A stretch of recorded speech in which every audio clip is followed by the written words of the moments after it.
Salve, salve, amantes da liberdade. Sejam bem-vindos a mais um vídeo aqui do canal Interlocos. Boa noite, Maurício. Boa noite, Bruno. Tudo bom? Tudo bem? Bom, hoje nós vamos destrinchar todo esse imbróglio que está acontecendo nos Estados Unidos com a denúncia de Elon Musk e Donald Trump, né? Eles estão vasculhando toda a área do departamento do USA, onde foi descoberto diversas fraudes, né? Diversos financiamentos irregulares a vários países do mundo. Claro, sempre beneficiando a esquerda e em detrimento da direita. E hoje nós veremos, né, aonde eles estavam colocando esse dinheiro do contribuinte americano, né? É isso aí, Bruno. Eu queria iniciar o vídeo dizendo que é uma grande moleza você ser de esquerda hoje no Ocidente, né? Sobretudo no Brasil. Você pode falar o que você quiser, você não é punido, as suas redes sociais não são censuradas, você pode acusar os outros de crime, você pode cometer crimes, né, virtuais. Já para quem é de direita é completamente o oposto. Mas o destino tem sido generoso conosco, né, com a eleição do Donald Trump e com a sua equipe, sobretudo com o DOGE, né, o Departamento de Eficiência Governamental aí composto pelo Elon Musk, que tem atuado no desmantelamento do Deep State norte-americano, né? E assim, as notícias estão sendo tão rápidas, né, Bruno, que a gente não tá conseguindo acompanhar. Não. É muita coisa que tem acontecido os últimos dias pra cá, assim, é realmente impressionante. Tudo que o DOGE tem descoberto lá com o Elon Musk, ele teve acesso à folha de pagamento do Tesouro, para onde o dinheiro dos contribuintes norte-americanos iam, né? Estavam sendo destinados. Entrou lá na USAID, né, que eu acho que é o principal ponto desse vídeo, que a gente vai falar um pouco. E assim, ser de esquerda no Brasil, como havia dito, é muito fácil, né, porque se você for de direita, você é censurado, perseguido, preso. A gente teve vários casos aí de jornalistas, influenciadores, revistas, né, jornais censurados, parlamentares. Então a gente teve uma série de personagens aí que não coadunam com a ideologia vigente, né, do regime, e que, portanto, foram perseguidos e etc. Tudo que a gente tem visto aí nos últimos anos, que o próprio canal Interlocos já denunciava lá em 2022 e 2023. O que a gente sabe até agora, né, em relação à atuação do Elon Musk e do Donald Trump aí, essa dupla que tem causado muito estresse pro estamento burocrático. O dinheiro do contribuinte norte-americano estava sendo desviado, né? O que o Musk conseguiu apurar, assim, é realmente impressionante, né? O que a USAID fazia até então com o dinheiro do contribuinte norte-americano. Financiavam ONGs ao redor do mundo, assim, interesses que não tinham absolutamente nenhuma correlação com o interesse do povo norte-americano. Então influenciaram em eleições, em regimes, né, políticos da América Latina, europeus, ONGs, agenda woke, então agenda progressista, enfim, era um departamento de Estado que trabalhava em prol dos globalistas, né? E eles faziam isso mesmo durante o primeiro governo Trump, né? Só que ele não sabia o que estava acontecendo, né, nesse departamento, né? Ele achava que era um departamento de ajuda humanitária, como eles usavam essa fachada, né? Muito bem observado, né? O Trump, no seu primeiro mandato, ele não teve, né, essa disposição para atuar contra o estamento, né, o establishment norte-americano, né, contra o Deep State norte-americano. Ele realmente acreditou que o mandato do executivo ali era suficiente para ele implementar os seus programas e tudo mais, e não sabia do risco que ele corria, tanto é que foi sabotado, né? Então... Qual que é a grande arma do Estado, né? O Estado, ele se mantém, né? O regime democrático, ele promove uma intercambialidade de poder, né?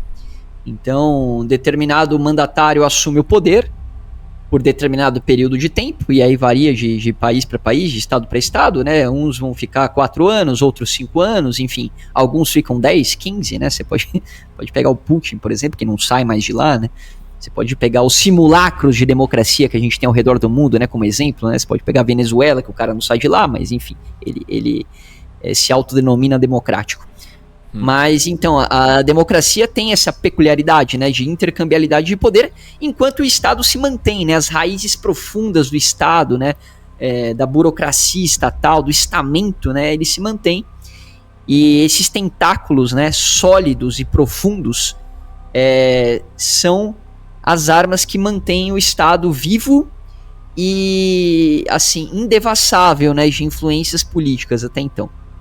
Então, assim, o Trump, ele tá batendo de frente com esse estamento norte-americano. Lá, graças a Deus, ele não tem uma interferência direta da Suprema Corte norte-americana ou mesmo dos juízes, né? Salvo engano, 1 ou 2 juízes federais que parece que contestaram uma das medidas dele, que foi suspender uma distribuição bilionária para o Medicare lá e outras assistências sociais. Ele suspendeu essa distribuição de verba, e um juiz federal foi lá e contestou isso e disse que não era para suspender, né? Então você ainda tem, né, essa mentalidade assistencialista por parte do judiciário, mesmo nos Estados Unidos. Aqui no Brasil nem se fala, né? Aqui no Brasil quase 100% dos juízes pensam assim. Mas o Trump, ele tá batendo de frente com isso, né? Através do seu Departamento de Eficiência Governamental, que para mim é sensacional, né? Ele colocou o Elon Musk lá, que demitiu 80% dos funcionários do Twitter, e o Twitter ficou mais eficiente do que era anteriormente. O que mostra que excesso de pessoas não significa propriamente melhor desempenho, né? Ou melhor eficiência, né? Ao contrário, né? Se você com menos pessoas conseguir atingir o mesmo escopo, o mesmo objetivo, é melhor, mostra que você é mais eficiente. E o Elon Musk tem provado isso nas suas empresas privadas e agora atuando dentro do Estado norte-americano, né? E dentre, né, várias coisas que foram descobertas pela USAID, né, como financiamento internacional da agenda woke, as denúncias, né, que o Elon Musk ele vai descobrindo e vai postando instantaneamente no X as denúncias, né? O que ele vai descobrindo, né? Então, por exemplo, ele já né, postou lá que o dinheiro do contribuinte norte-americano muito provavelmente financiou o desenvolvimento da Covid-19 num laboratório chinês, ou seja, através da USAID, né? Era realmente um inimigo interno, né? Colocado lá, né? Foi tomado, né, aquele órgão por agentes externos do globalismo para financiar interesses que se contrapunham aos próprios Estados Unidos, né? Ao próprio país. Então, realmente, assim, era um cavalo de Troia, né? Aquele lugar, né? Um câncer. Assim, um câncer, né? Um cancro dentro dos Estados Unidos, né? E assim, aí é muito curioso, né? Porque tudo aquilo que a gente, né, elucubrava como teoria da conspiração acaba se demonstrando realidade, né? Então, grande parte da verba da USAID, por exemplo, financiava a Open Society do nosso queridíssimo George Soros, não é mesmo? George Soros. Sim. Que o George Soros, eu tenho aqui, eu vou até abrir aqui para poder mostrar para vocês o que a Open Society financia aqui no Brasil, por exemplo, né? Então, aqui tem um Instituto Monte Castelo aqui que ele mostra, né? Tudo que a Open Society financiou aqui no Brasil. Então, assim, inúmeras ONGs aqui no Brasil. É um dinheiro que, assim, na teoria, ele é destinado para causas humanitárias, né, para o bem comum. Na prática, a gente sabe que não é para nada disso. Na prática, a gente sabe que é para uma agenda política, né, para determinar qual poder, né, vai assumir o controle daquele Estado. E, assim, grande parte da verba para na mão de burocratas que vão desempenhar esse papel, né? Para comprar opiniões. Essa ajuda humanitária, exatamente, influenciar opiniões, influenciar consórcio midiático. Então aqui a gente tem uma listinha, ó. Associação de Direitos Humanos em Rede, whatever, Centro de Estudos de Segurança e Cidadania, Fundo Brasil e Direitos Humanos, Nossas Cidades, Instituto Sou da Paz, Instituto Brasileiro de Defesa do Consumidor, Fundação Getúlio Vargas, Instituto Referência Negra Peregum, Iniciativa Negra por uma Nova Política sobre Drogas, Instituto de Defesa de Direito de Defesa, Associação Redes de Desenvolvimento da Maré, não sei se é da favela da Maré, do que é isso aqui, ONU Mulheres, Sleeping Giants Brasil, olha lá, os Sleeping Giants estão aqui, né?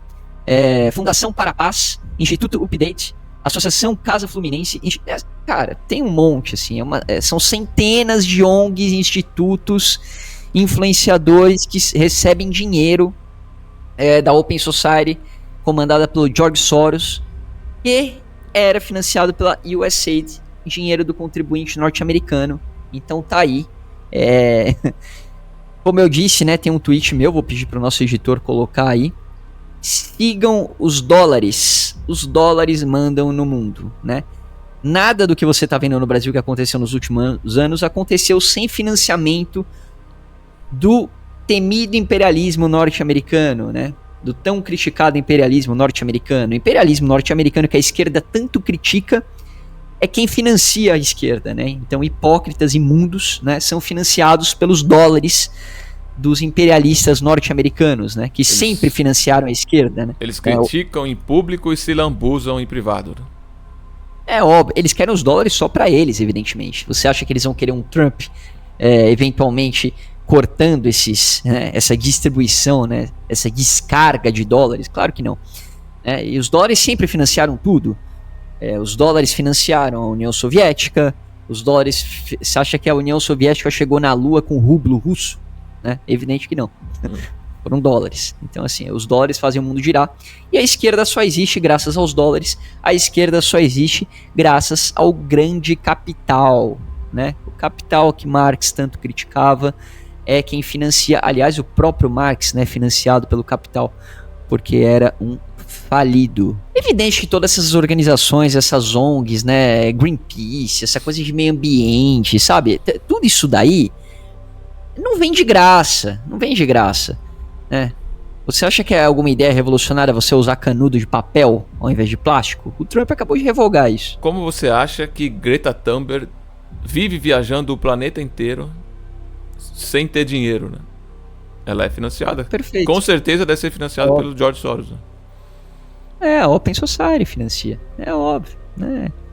Então, assim, nada vem de graça, né? A esquerda, o combustível da esquerda é o dólar. O combustível da esquerda é George Washington, né? É John Adams, são os dólares, né? É o grande capital. Agora sim, pra gente focar aqui uma questão no vídeo, né? Um ponto importantíssimo. Uma das denúncias da USA é a interferência em eleições, né, que ocorrem ao redor do mundo. A esquerda tem esse grande projeto, né, globalista, de manter todos os governos na mão de progressistas, né, na mão de desenvolvimentistas, na mão de pessoas que violam direitos humanos, que violam liberdade de expressão, né, que violam o direito de ir e vir, que violam o due process of law, né, o devido processo legal. A ideia da USA também, né, partia desse pressuposto de interferir em eleições ao redor do mundo para manter os poderes na mão dessas pessoas. Uma das denúncias, e aí, claro, né, é claro que é uma elucubração do que foi discutido, mas houve uma reunião, né, do TSE, né, um encontro entre o ministro Luiz Roberto Barroso e um representante da USAID, né? Isso está no próprio site do TSE, tá? Os nossos inscritos podem conferir lá. Qual que era o tema dessa reunião? Combate à desinformação. O que você acha disso, Bruno? Você acha que eles se reuniram para combater a desinformação? Sabendo de todo esse histórico agora, né, obscuro da USAID, você acha que o TSE ele se reuniu para combater a desinformação de quem, né? A desinformação só de um lado do espectro político, ou a desinformação de ambos os lados? Eu não vi nenhum perfil de esquerda sendo censurado ou derrubado de lá para cá. No entanto, eu vi todos de direita. Será que nós de direita portamos todos os males do mundo e a esquerda realmente é a quintessência da benevolência, né? A quintessência das virtudes transcendentais do Jardim do Éden?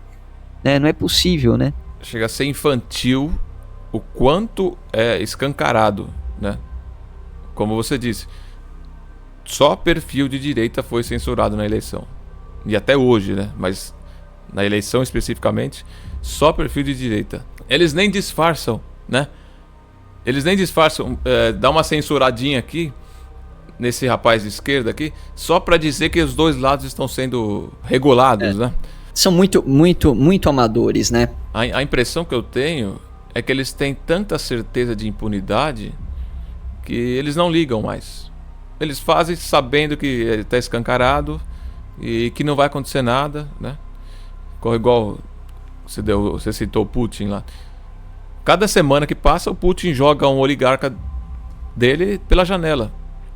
E a mídia brasileira ainda coloca como dúvida, né? Foi suicídio ou não foi? É uma piada, né? É uma piada.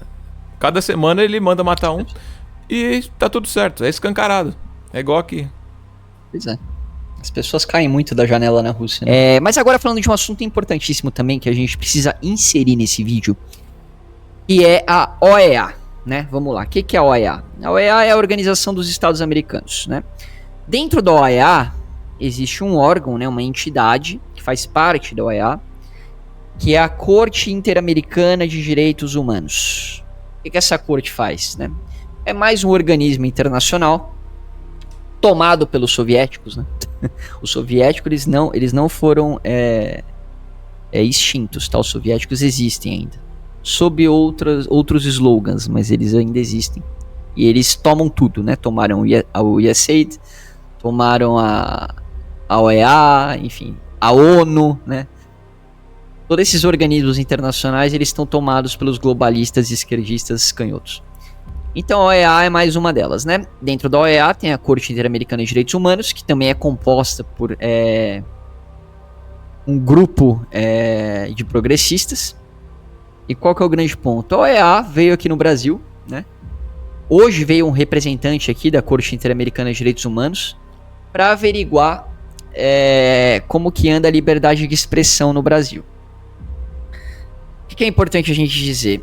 A composição da Corte Interamericana de Direitos Humanos e da OEA ainda não foi alterada pelo governo Trump. Então a composição desses órgãos ainda é constituída pelo governo Biden, tá? Pelos democratas. O Marco Rubio ainda não interferiu na composição desses órgãos. Então o representante da Corte Interamericana de Direitos Humanos que veio para o Brasil hoje, evidentemente é um progressista, é um globalista alinhado com os interesses do Oriente, né, com os globalistas. E comparecendo aqui, eu te pergunto, né, com quem que você acha que eles foram conversar? Eles foram conversar com os presos do 8 de janeiro, por exemplo? Com pessoas que têm os seus direitos, né, de devido ao processo legal, de ir e vir, violados? Eles foram conversar com essas pessoas? Foram conversar, por exemplo, com jornalistas que estão censurados? Com cidadãos comuns que sofreram censura prévia das redes sociais? Foram conversar com os algozes, né? Veja só você. Eles foram conversar com quem tá violando o raio dos direitos. Como é que pode isso? Os caras sentaram com o Barroso e com o Alexandre de Moraes para perguntar o que está acontecendo no Brasil. Ouvi dizer que estão violando direitos humanos aqui. Que absurdo. Vocês têm notícia dessas coisas? Perguntando isso, indagando os próprios ditadores. É a mesma coisa deles ir na Venezuela e perguntar pro Maduro como é que anda lá. Exatamente. Maduro, o que tá acontecendo? Tá tendo muita denúncia aqui que você tá fraudando a eleição. Você tá mesmo fraudando a eleição? Eu não acredito que você tá fraudando a eleição. Você não seria capaz disso, não é, Maduro?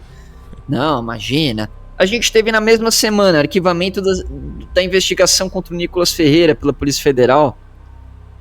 Aí a gente tem ao mesmo tempo, né? E aí já pegando né, conglobando os assuntos. Globo criticando o Lula, grande consórcio midiático criticando o Lula, né? Influenciadores pulando fora do barco, Felipe Neto abandonando o governo. E a gente tem ao mesmo tempo presidente da Câmara, Hugo Mota, falando que não teve tentativa de golpe, defendendo liberdade econômica, defendendo o fim da lei da ficha limpa ou a redução do período de inelegibilidade. Por que será, né? Então a gente tem uma série de acontecimentos sucessivos que coincidem com a queda da USAID nos Estados Unidos. Que coincidência. Que coincidem com a divulgação do escárnio que era a distribuição dos dólares via USAID nos Estados Unidos. Então uma série de eventos sucessivos que coincidem com isso, apontando para o outro lado, né, para o lado diametralmente oposto, agora para a direita. Então, o que se busca reduzindo o prazo de inelegibilidade de 8 anos para 2 anos? O Lula está na presidência. Não se busca mais proteger a esquerda. Se busca reativar os direitos políticos do Bolsonaro, não é mesmo? É o Bolsonaro que tá inelegível. Exato. Então o Hugo Mota já acena pra direita.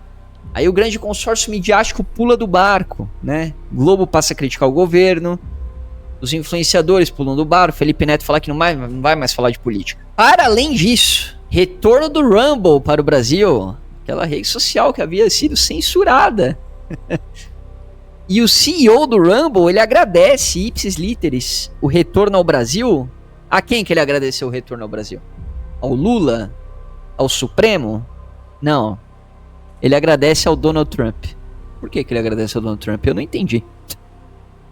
Que raios o Donald Trump tem a ver com o retorno do Rumble pro Brasil? Curioso, né? Curioso. Sigam os dólares. Sigam os dólares que vocês vão descobrir como o mundo funciona. Bom, então é isso, pessoal. Falamos aqui rapidamente do que está acontecendo, né? De todos esses acontecimentos sucessivos que vem acontecendo nessa semana. Financiamento da USAID para tudo que vem sendo denunciado pelo Elon Musk. E é isso, vamos acompanhando aí. Conforme as coisas forem saindo, a gente vai trazendo mais informações para vocês. Um grande abraço. Um forte abraço.